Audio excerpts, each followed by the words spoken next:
Williams and freshman AZ Fudd. First, we'll hear from Coach Auriemma for opening remarks. We'll then open it up to questions for the student athletes. And lastly, we'll circle back with Coach Auriemma for any other questions. We'll begin with any in-person questions, and if time allows, we'll follow up with virtual questions on the Zoom. For the in-person folks, please wait until the microphone is handed to you to ask your question. For the virtual folks, please use the hand raise function and wait to be unmuted. We'll wait for the student athletes to get settled. Here we go. Coach Auriemma, we'll start with your opening remarks.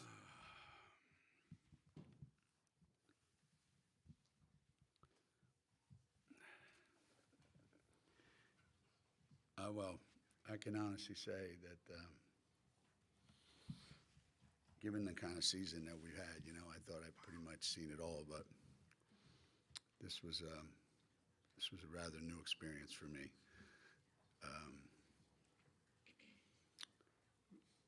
It was,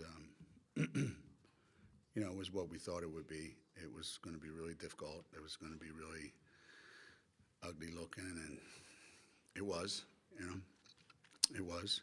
And we could just as easily let that game get away from us, and we didn't.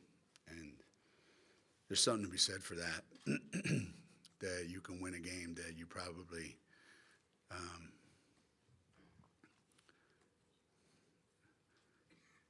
will look back and say, I'm not sure how we won that game, but we did. And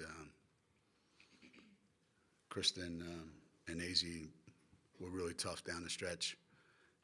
And Kristen played like the kind of senior you need to be at this time in her career. So we need to be a lot better on Saturday, that's for sure.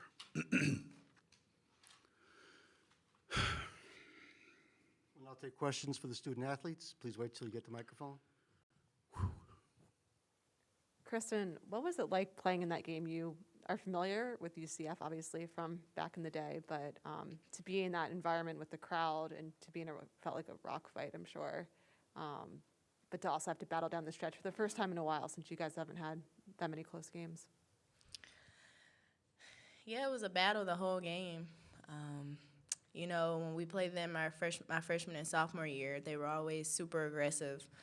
So we knew that coming into this game that they were going to be very physical and very aggressive. So we just tried to throw the first punch and keep punching them.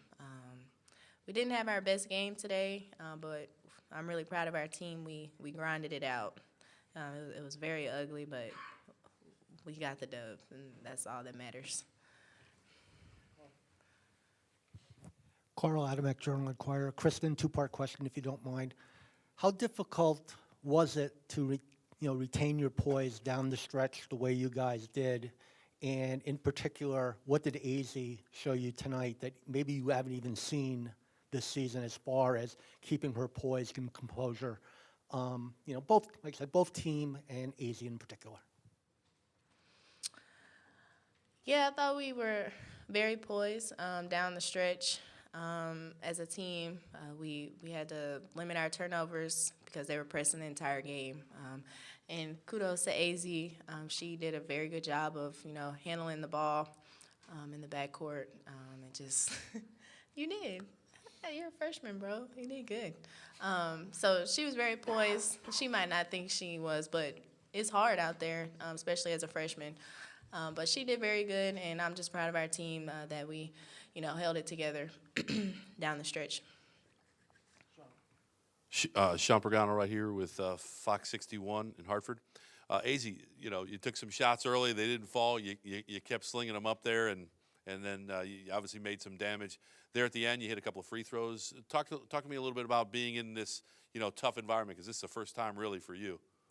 The atmosphere was amazing. That's definitely something I've never experienced to this kind of level. That made the game a lot of fun. I think that also helped with our momentum. The crowd was great. But just the shots, my teammates had confidence in me, and when my shot wasn't falling, oh my gosh, they just kept telling me to shoot and kept binding me and giving me great looks. So it's kind of what I did. Daniel Connolly, the UConn blog. AZ, for you, you've been in a lot of tough games this season. Did you think that's helped you this season to try and get through this one and have to grind this one out? For sure. Not just the tough games. I think just the adversity we've faced off the court as well has helped prepare us. I mean, you saw Liv and Aaliyah fouled out, and each time the next big was ready, Dorka was ready at the end to come in and fill that position and did what she needed and what we needed. Yeah, Don Memori from The Current. Kristen, what went through your mind, or what was maybe some of the conversation right from the get-go when Aaliyah goes flying into the corner with, I guess it was Battles, and the chair goes flying in another direction, and then Paige is wrestling for the ball. It seemed like right from the get-go that was the kind of tone that was set. What did you guys how did you guys respond to that? Well, we knew it was going to be like that from the tip-off. It was going to be an aggressive game and a physical game, and we just fought back. That was the only thing we really could do, was just hold our own and fight back, and that's exactly what happened. We just kept throwing punches, and eventually they backed down. Pat Eaton-Rupp from the AP. For both of you, I mean, sometimes out there it looked more like UFC than UCF that you were playing against. How much did Aaliyah, how much did Aaliyah's physicality down low set the tone for you guys in terms of fighting back, and how important was she in this game? Oh, Aaliyah was very important.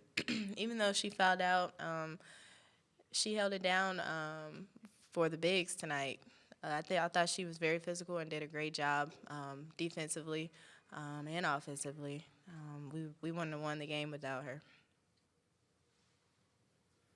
Jeff Magliacetti with Huskies Report and Sports Illustrated.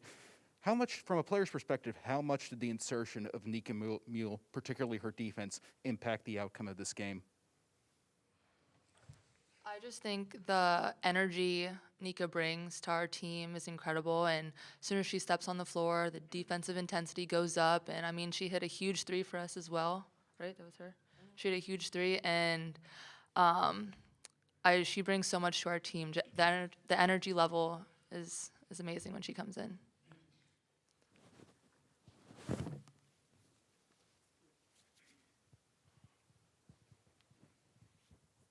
Vicki Fulkerson from the New London Day. Kristen, it seems like you've kind of been doing battle all season, with these guys. Is this a team you went into this game knowing it was going to be tough, but is this a team you're proud to kind of go, fight for a win against UCF with? Are you proud of the toughness and the resilience of this team tonight? Yeah, I'm super proud of my teammates. I thought we did a great job tonight. Obviously, we have things to clean up and sharpen up, but we really grinded it out and fought hard to get this win, and it feels really good. Any other questions for the student athletes? No? Oh, wait. Maggie?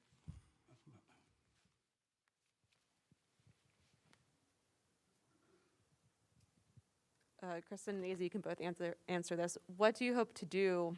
Coach said you guys are going to have to play a lot better Saturday against a good Indiana team. I know you're just getting off this game, but what do you think you'll have to do better against Indiana to pull out that victory?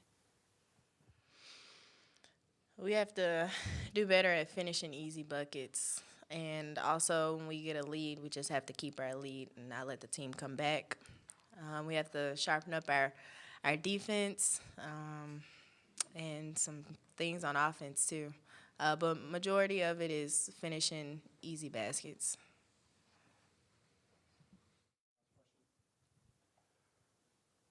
One of the issues for much of this year was turnovers. Here you had a team that pressed you full time, and you only turned the ball over 13 times. What does that say about your guard play going forward?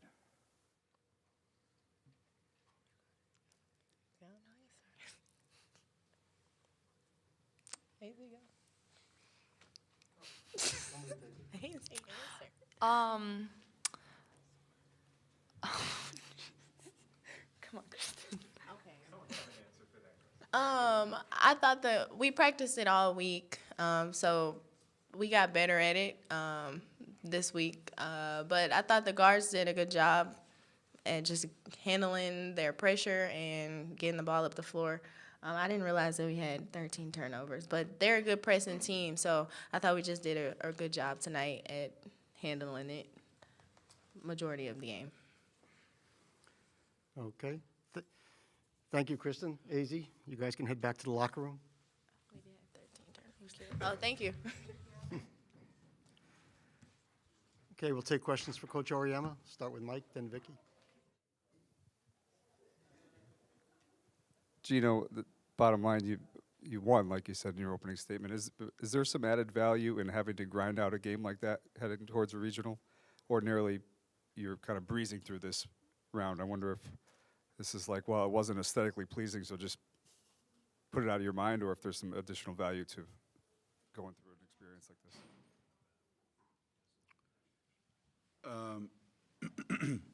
I think there's always value when you have to struggle to get something, you know. Not that there isn't, and you know, playing exceptionally well and you know, winning by a lot because you executed great, and you know, there's obviously value in that as well. But I do think at this time of the year, those games should be an exception rather than the rule. Over the years, you know, we've kind of made it seem commonplace, but you know, if you look around the country, these games are supposed to be difficult. They're supposed to be tough, and you do learn a lot. You find out a little bit about yourself, and that you know, you don't necessarily have to shoot, you know, 60% from the floor to win a game. You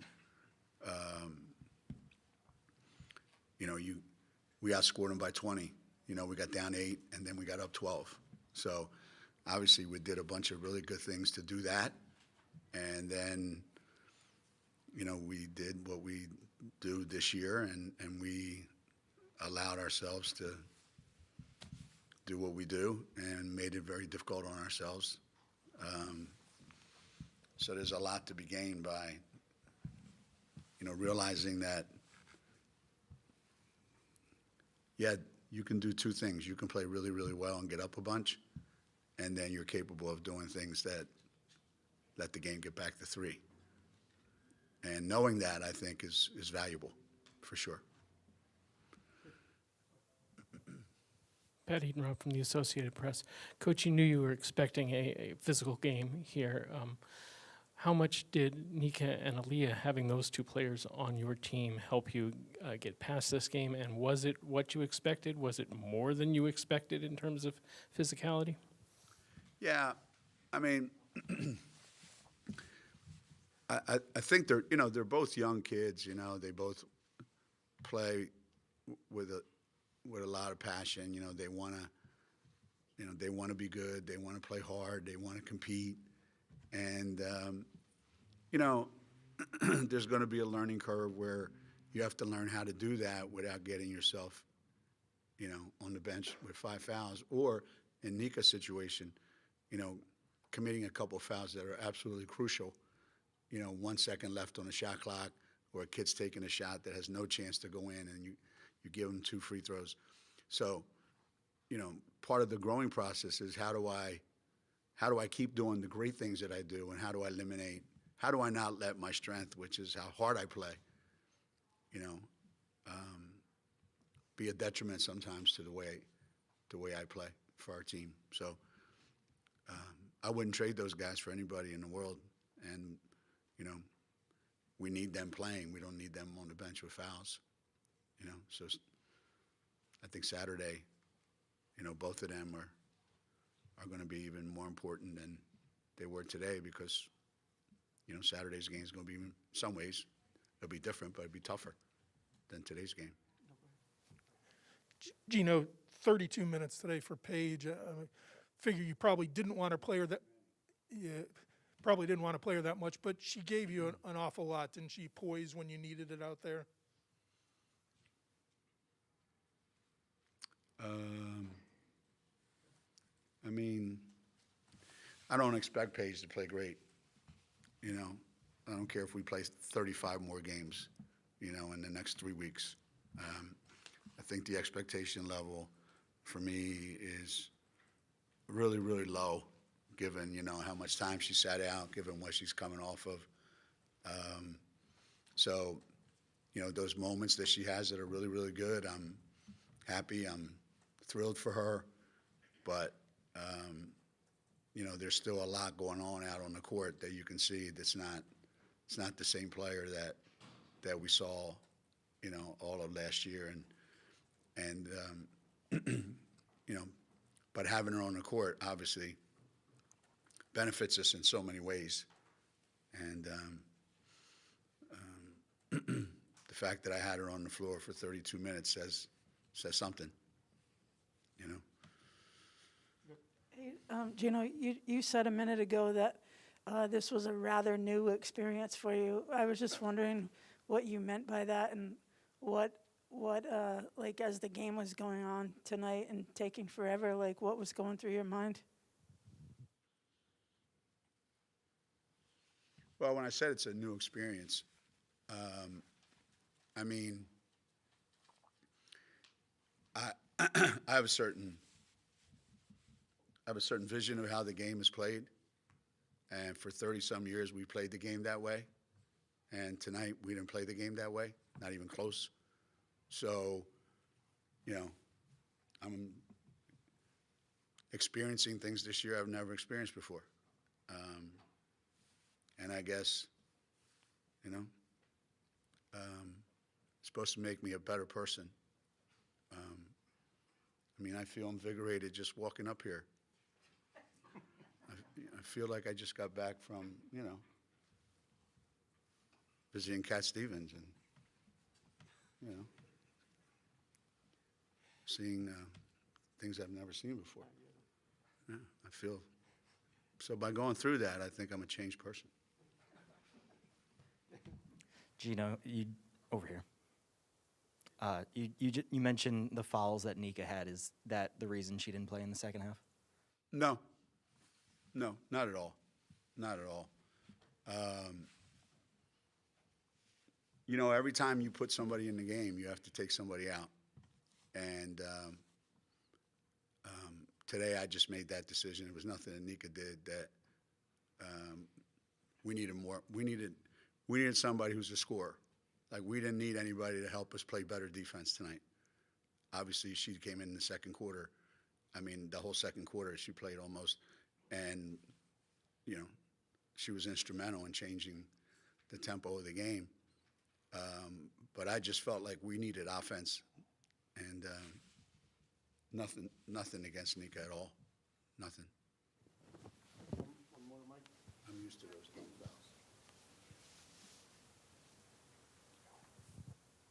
Gino, I think Pat likened that to cage fighting. I'm wondering how you would describe the style of that game. I'm sure there's a lot of players on both teams who are going to have some fresh bruises. Yeah, you know,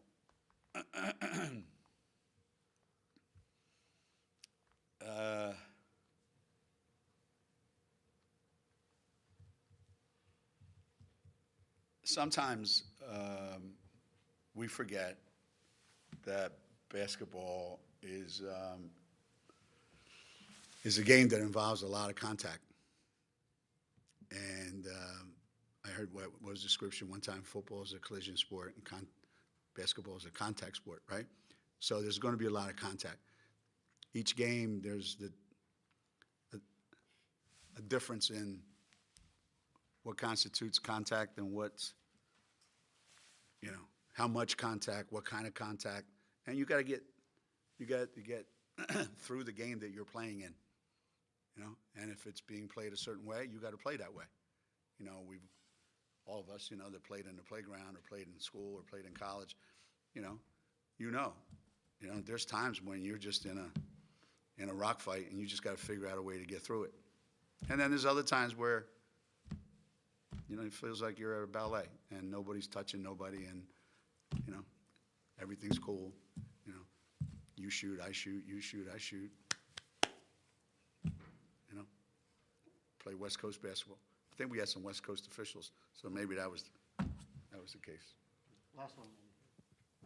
Gina, did you think your team kind of responded to the tone of the game in a positive way, like just the way that they were kind of going out with that aggression and toughness and trying to punch back, especially with that one play where Paige was tussling with the ball and then, yeah. I think, you know, we all have this vision of what toughness is, you know, and some people think it's, you know, you making a show of how tough you are by how you act or what you say or, you know, your posturing and whatever. Or you knock somebody on their ass and it's a foul and you think, yeah, I'll show you, that's tough. You know, I thought the first quarter, primarily, we were so hyped up, I think, between what our students did today, which is unbelievable, right?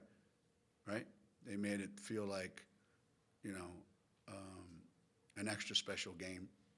I think they, you know, they reminded everybody why Connecticut basketball is Connecticut basketball and why our fans are viewed the way they're viewed, you know? But I think it also got us so amped up that we, you know, shots that we normally make with our eyes closed in other games, we struggle with. So it took us a while to settle in to the pace of the game. Toughness is making all those free throws at the end, making 8 free throws. Toughness is getting a huge rebound at a big time, you know. Toughness is Kristen making that 3 when she had to make it. And I think we showed that. I think all the other stuff was just fluff. Thank you, Coach. Congratulations and good luck in Bridgeport.